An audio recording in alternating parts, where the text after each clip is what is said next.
Assalamu alaikum wa rahmatullahi wa barakatuh, chers frères et sœurs de Voix de la Sunna. Qu'Allah vous couvre de sa miséricorde, qu'il éclaire vos cœurs et raffermisse vos pas sur le chemin de sa guidée. Il existe des trésors dans notre religion que beaucoup ignorent ou laissent tomber dans l'oubli. Et pourtant, ces trésors sont capables de nourrir notre âme et de transformer notre quotidien. Aujourd'hui, j'aimerais vous rappeler l'une de ces pratiques oubliées. Une sunna qui, lorsqu'on la ravive, change notre rapport avec Allah, nous rapproche de lui dans les instants les plus silencieux de la nuit. Imaginez, le monde dort. Les bruits se sont apaisés, les cœurs se sont alourdis du sommeil.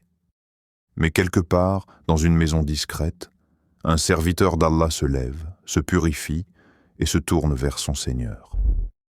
Dans cette intimité nocturne, il récite des versets, verse des larmes, et ouvre son cœur à celui qui n'a besoin d'aucun intermédiaire. Cette scène, c'est le secret des croyants sincères. C'est l'empreinte des pieux qui ont compris la profondeur de la relation avec leur Créateur. La prière nocturne, appelée Qiyam al-Layl ou encore Tahajjud, n'est pas une obligation pour nous, mais une sunna puissante que le prophète a pratiquée sans relâche. Allah dit dans le Coran, « Et de la nuit, consacre une partie à des prières surérogatoires, afin que ton Seigneur t'élève à une position de gloire. » Sourate Al-Isra, verset 79. Quelle promesse extraordinaire! Le croyant qui se lève la nuit pour adorer Allah est promis à une élévation, une lumière et une proximité que le reste du monde ne peut comprendre. Pensez-y, mes frères et sœurs, le jour nous sommes emportés par les obligations, le travail, la famille, les soucis matériels, mais la nuit, c'est une invitation, une porte qui s'ouvre, une intimité offerte à ceux qui veulent plus qu'une simple routine religieuse. C'est là que le cœur goûte à une douceur que même 1000 paroles ne sauraient décrire. Certains d'entre vous se disent peut-être « Mais je suis faible, je dors profondément, je n'ai pas la force. » Sachez que le prophète a dit « Le serviteur le plus proche de son Seigneur est durant la dernière partie de la nuit. » Rapporté par Muslim. Même 2 unités de prière, offertes avec sincérité avant l'aube, suffisent pour être inscrits parmi ceux qui se lèvent pour Allah. Fermez les yeux un instant et imaginez-vous debout dans le silence de la nuit. Pas de téléphone qui sonne, pas de regard, pas de distraction, juste vous face à votre Seigneur. Chaque prosternation devient une clé qui ouvre les portes de sa miséricorde. Chaque parole récitée devient une lumière qui chasse vos angoisses. Et chaque larme versée, un témoin qui plaide pour vous le jour du jugement. Le moment unique de l'aube, une invitation d'Allah. Le prophète nous a transmis une vérité bouleversante, un secret de la nuit que peu de croyants saisissent dans toute sa profondeur. Il a dit « Notre Seigneur descend chaque nuit au ciel le plus proche, lorsqu'il reste le dernier tiers de la nuit, et il dit « Qui m'invoque pour que je lui réponde ? Qui me demande pour que je lui donne ? Qui cherche mon pardon pour que je lui pardonne ?» Bukhar, Muslim. Ces paroles sont d'une force incroyable. Imaginez, le Créateur des cieux et de la terre, celui qui n'a besoin de rien et de personne, descend vers ses serviteurs avec une miséricorde infinie. Il appelle, il invite, il tend sa main à ceux qui osent se lever dans le silence de la nuit. C'est comme si Allah ouvrait une porte royale et proclamait « Voici votre chance, venez à moi et je vous répondrai. » Le dernier tiers de la nuit. Ce moment a quelque chose de mystérieux. C'est une heure où la plupart des hommes dorment profondément, inconscients de ce qui se joue dans l'invisible. Les rues sont calmes, les bruits du monde s'effacent, même les oiseaux n'ont pas encore entamé leur chant. Mais au-dessus de cette quiétude, un appel résonne. C'est l'appel du Seigneur. Une invitation que seuls les cœurs éveillés entendent. Pourquoi ce moment est-il si spécial ? Parce que l'âme, libérée des occupations du jour, est plus réceptive. Parce que les distractions disparaissent, les regards s'éteignent, les langues se taisent. L'homme n'est plus accaparé par son téléphone, son travail, ses discussions. Il se retrouve nu face à sa réalité intérieure. Et c'est dans cette vulnérabilité que la rencontre avec Allah devient possible. Pensez à cela, mes frères et sœurs. À ce moment précis, Allah demande. Ce n'est pas l'homme qui cherche, c'est Allah lui-même qui appelle. Quelle miséricorde, quel honneur! Le roi des rois descend et interroge « Qui m'invoque ?» Imaginez si un roi terrestre faisait l'annonce « Demandez-moi ce que vous voulez et je vous l'accorderai. » Des foules se presseraient, les hommes passeraient des nuits blanches pour saisir cette opportunité. Mais là, c'est Allah, le Seigneur de l'univers, qui appelle chaque nuit, et combien sont ceux qui entendent son appel? Dans ce dernier tiers de la nuit, les invocations prennent une dimension particulière. Une simple demande devient une flèche qui atteint directement le ciel. Une simple larme suffit à effacer des années de fautes. Un simple mot prononcé avec sincérité, « Astaghfirullah », ouvre une porte vers un pardon illimité. C'est aussi l'heure où l'on goûte à la proximité. Le prophète a dit « Le serviteur est le plus proche de son Seigneur lorsqu'il est prosterné. » Muslim. Imaginez cette scène. Vous, seul dans l'obscurité de votre chambre, le front posé sur le sol, et Allah au-dessus de vous qui écoute chaque soupir, chaque mot, chaque battement de votre cœur. Quelle intimité, quelle grandeur. Beaucoup de pieux prédécesseurs disaient que celui qui goûte à la douceur de la prière nocturne ne trouve plus de plaisir égal dans les distractions du monde. Car ce moment, c'est une guérison pour les cœurs brisés, une lumière pour les esprits confus, une armure contre les épreuves de la vie. Et rappelez-vous, Allah n'a pas dit « Qui m'invoque que je pourrais écouter » ou « Qui demande peut-être que je lui donne ?» Non. Il a promis « Qui m'invoque pour que je lui réponde ?» La certitude est là. La réponse est garantie. La prière spéciale avec sourate Al-Ikhlas. Il existe une prière nocturne méconnue mais d'une puissance extraordinaire, centrée sur une sourate que beaucoup d'entre nous récitent souvent sans en mesurer la profondeur. Sourate Al-Ikhlas. C'est une prière inspirée des enseignements prophétiques qui met en lumière l'unicité absolue d'Allah et élève le cœur de celui qui la pratique. Comment accomplir cette prière? Premier. Lève-toi avant l'aube. Le moment idéal est dans le dernier tiers de la nuit, lorsque le monde est encore endormi. Ce n'est pas seulement un réveil physique, mais un réveil du cœur. Tu te détaches du confort de ton lit, tu luttes contre le poids du sommeil, et ce simple effort devient déjà une preuve d'amour pour Allah. Chaque pas vers l'ablution est une purification. Chaque goutte d'eau qui coule sur ton visage efface une faute, et chaque souffle devient une préparation à l'intimité avec ton Seigneur. 2. Purifie ton intention. Avant même de lever les mains pour commencer la prière, pose une intention claire dans ton cœur. Je me lève pour toi, ô Allah, afin de me rapprocher de ta miséricorde. Dans ce moment, il ne s'agit pas d'accomplir un rituel mécanique, mais de se présenter devant Allah avec sincérité, vulnérabilité et amour. L'intention est la racine. Sans elle, l'arbre de la prière reste stérile. Avec elle, chaque geste devient lumière. 3. Accomplis 4 rakas avec un rythme particulier. Dans la première raka, récite sourate Al-Fatiha, puis 10 fois sourate Al-Ikhlas. Chaque répétition doit être lente, posée, comme une méditation. Qul huwa Allahu ahad. Laisse ces mots pénétrer ton cœur. Rappelle-toi que tu n'adores qu'un seul, sans associé, sans égal. Dans la deuxième raka, après Al-Fatiha, récite 20 fois Al-Ikhlas. Ici, l'intensité augmente. C'est comme si ton âme gravissait un sommet. Chaque récitation est une étape qui te rapproche un peu plus du Très-Haut. Ne te presse pas, savoure chaque mot. Dans les 3e et 4e rakas, reviens à 10 récitations chacune. Ce retour à un rythme plus doux n'est pas une diminution, mais une stabilisation, comme une respiration profonde qui ancre ce que tu viens de semer dans ton cœur. 4e, prolonge tes prosternations. Le prophète a dit « Le serviteur est le plus proche de son Seigneur lorsqu'il est prosterné. » Muslim. Ne te hâte pas dans tes prosternations, allonge-les. Dépose sur le sol non seulement ton front, mais aussi tes inquiétudes, tes fautes, tes espoirs. Laisse couler tes larmes si elles viennent, et si elles ne viennent pas, laisse au moins ton cœur se briser devant Allah. Chaque prosternation devient alors une clé qui ouvre une porte de miséricorde. Le secret de cette prière? La sincérité. Il ne suffit pas de réciter mécaniquement « Qul huwa Allahu ahad ».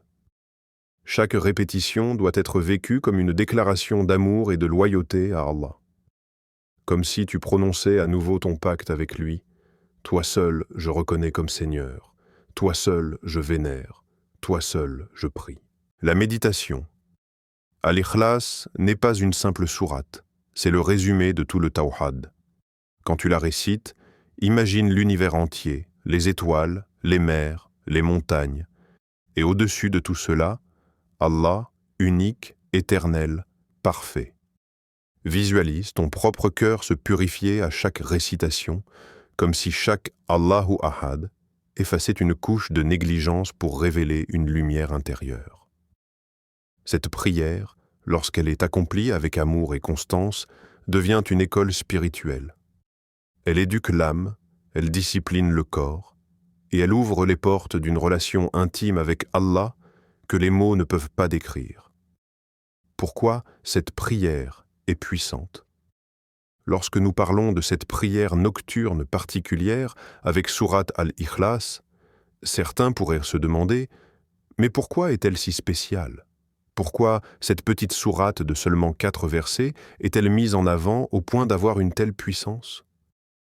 La réponse se trouve dans les enseignements du prophète et dans la profondeur de cette sourate unique. D'abord, le prophète a dit « Sourate Al-Ikhlas équivaut au tiers du Coran. » Bukhar. Cette parole n'est pas symbolique, elle est littérale. Le Coran, dans son ensemble, aborde 3 thèmes principaux. 1. Le Tawhid, l'unicité d'Allah. 2. Les lois et commandements. 3e. Les histoires et récits des prophètes et des peuples passés.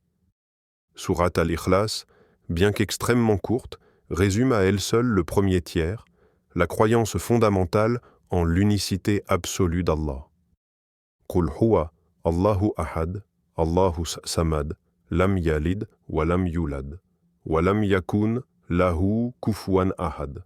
Ces versets proclament que Dieu est unique, qu'il n'engendre ni n'est engendré, qu'il est autosuffisant et qu'aucune créature ne lui ressemble. C'est la base de notre foi, la racine de toute notre adoration. En répétant cette sourate encore et encore dans la prière nocturne, le croyant nourrit son âme du tawhid. Il arrache de son cœur les restes de doute, les traces de dépendance aux créatures, les illusions du monde. Chaque récitation est comme une eau pure qui lave son esprit, jusqu'à ce que son cœur brille de la certitude qu'Allah est unique, sans associé et sans égal. Mais ce n'est pas tout.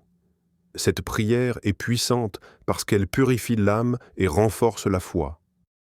La nuit est le moment où les passions s'apaisent, où les regards derrière des hommes ne pèsent plus. Lorsque le croyant se lève pour réciter Al-Ikhlas dans le secret, son intention est pure. Il ne le fait pas pour être vu, mais uniquement pour Allah. Et cette sincérité est la clé de toute élévation spirituelle. Le prophète a rapporté qu'un homme récitait constamment Sourate Al-Ikhlas dans sa prière. Lorsqu'on l'interrogea sur la raison, il répondit « Parce qu'elle décrit le tout miséricordieux, et j'aime la réciter. » Alors le prophète dit « Ton amour pour cette sourate t'a fait entrer au paradis. » Bukhar. Voilà la puissance de ce lien entre un serviteur et cette sourate. Ce n'est pas seulement des mots récités, mais une déclaration d'amour envers Allah. Enfin, cette prière est puissante parce qu'elle est liée à un moment où Allah répond aux invocations.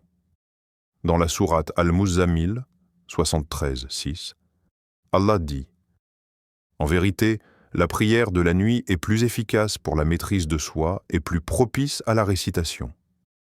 À ce moment, les cœurs sont plus présents, les langues sont plus sincères, et les invocations s'élèvent directement vers Allah. Les érudits expliquent que l'aube et le dernier tiers de la nuit sont des instants où le voile entre le serviteur et son Seigneur devient plus mince, où les supplications atteignent leur but plus rapidement. Imaginez alors la combinaison, une sourate qui équivaut à un tiers du Coran, récitée à un moment où Allah lui-même appelle ses serviteurs, dans une prière où la sincérité est à son apogée. Comment cette prière pourrait-elle ne pas être puissante? Elle devient un remède pour les cœurs blessés, une lumière pour ceux qui cherchent la foi, et une clé pour obtenir ce qu'on espère de la part d'Allah. Un conseil du cœur, mon frère, ma sœur, peut-être que tu regardes cette vidéo avec un cœur fatigué. Peut-être que tu sens un vide à l'intérieur de toi, une distance avec ton Seigneur. Tu as prié, mais tu n'as pas ressenti la douceur. Tu as invoqué, mais les réponses semblent tarder. Tu avances dans la vie, mais tu portes un poids invisible qui te consume. Si c'est ton état, sache que tu n'es pas seul. Le prophète nous a enseigné que le croyant passe par des hauts et des bas, par des instants de proximité et des moments d'éloignement. Et c'est justement dans ces instants de faiblesse que les conseils du cœur prennent tout leur sens. Le premier secret est dans le soujoud. La prosternation n'est pas un simple geste rituel. C'est l'acte d'adoration le plus intime et le plus puissant. C'est le moment où ton front touche la terre et où tu rappelles à ton âme « Je ne suis qu'un serviteur, et Allah est le maître ». Dans ce geste, il y a une vérité immense. Plus tu t'abaisses devant Allah, plus il t'élève. Si tu te sens perdu, épuisé ou brisé, place ton cœur au sol avec ton front et murmure « Ô toi qui entends les murmures, apaise mon cœur ». Tu verras qu'une paix subtile, douce comme une brise nocturne, commencera à s'installer en toi. Le deuxième conseil est d'invoquer Allah par ses plus beaux noms. Chaque nom divin est une porte, une clé, une guérison.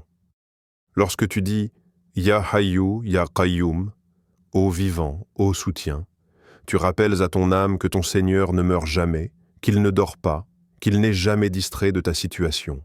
Tu peux tomber, faiblir, t'effondrer, mais lui reste toujours vivant, toujours en contrôle, toujours présent pour te relever.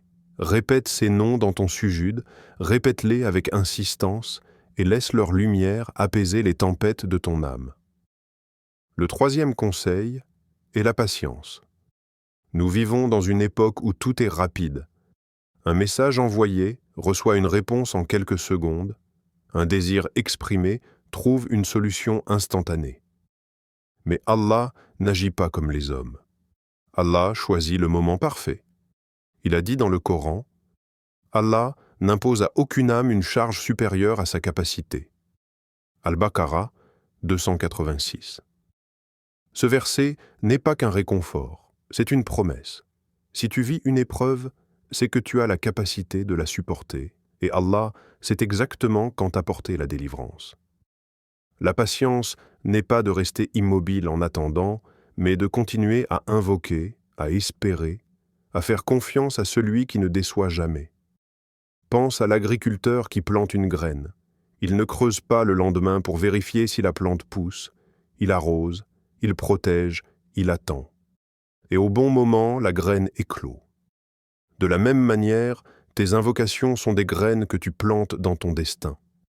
Elles demandent de l'arrosage avec ta foi, de la protection avec ta sincérité et de la patience avec ta confiance en Allah. Puis, quand le moment sera parfait, Allah fera pousser ce que tu attendais. Alors, si tu te sens épuisé, rappelle-toi, ton Seigneur n'est pas loin. Il est plus proche de toi que ta veine jugulaire. Mets ton cœur en prosternation, appelle-le par ses noms, et attends avec confiance le moment qu'il a choisi pour toi. Et après, chers frères et sœurs, la foi n'est pas seulement un savoir que l'on garde dans un coin de son cœur. La foi est une lumière, et cette lumière doit être transmise. Le prophète a dit « Celui qui guide vers un bien a la même récompense que celui qui l'accomplit. Muslim. Cela signifie que si, grâce à toi, quelqu'un se lève une nuit, récite Al-Ikhlas ou verse une larme dans le soujoud, tu récolteras une part de cette récompense, même si tu dors dans ta tombe. Chaque rappel que tu partages est une graine plantée dans le jardin de ton Akira. Alors, ne garde pas ce trésor pour toi. Partage-le. Peut-être que celui qui lit ton message est en détresse. Peut-être que celui qui tombe sur ta publication est à deux doigts d'abandonner la prière. Et Allah, par une simple action de ta part, changera sa vie entière. Quelle plus grande récompense qu'être une cause de guider pour autrui. Et toi, qui écoutes ces mots, sache que le chemin de la lumière est un chemin qu'on ne parcourt pas seul. Cette chaîne existe pour que nous nous soutenions, que nous ravivions ensemble les sunnas oubliés et que nous rappelions sans cesse que la proximité d'Allah est plus douce que toutes les jouissances de ce bas monde. Alors, si ce rappel a touché ton cœur, si tu as ressenti cette flamme en toi, rejoins-nous. Abonne-toi et viens puiser d'autres perles de la sunna. Chaque rappel est une étincelle, et ensemble, ces étincelles forment une lumière qui peut éclairer des milliers de vies. Et avant de partir, laisse une trace, même simple. Écris « Amun » en commentaire. Tu penses peut-être que c'est un mot ordinaire, mais non. Quand un frère ou une sœur dit « Amun », les anges répondent, et Allah accepte les invocations. Imagine des centaines de croyants unis par le même mot et des anges qui élèvent ces prières vers le ciel. Quelle beauté, quelle puissance. Alors, répète-le avec ton cœur, même en silence, Amin. Fais-le pour toi, pour ta famille, pour la communauté, pour que nos invocations se rejoignent et montent comme une seule voix vers celui qui n'abandonne jamais ses serviteurs. Et maintenant, regarde ta nuit d'un autre œil. Elle n'est plus un simple moment de sommeil, mais une porte vers la lumière. Chaque levée nocturne est une rencontre intime avec ton Seigneur. Chaque sourate récitée, un flambeau dans l'obscurité de la vie. Et chaque prosternation, une clé pour ton éternité. Qu'Allah fasse de nos nuits des instants de miséricorde, qu'il remplisse nos soujuds de larmes sincères, et qu'il illumine nos cœurs de sa guidance. Wassalamu alaykum wa rahmatullahi wa barakatuh.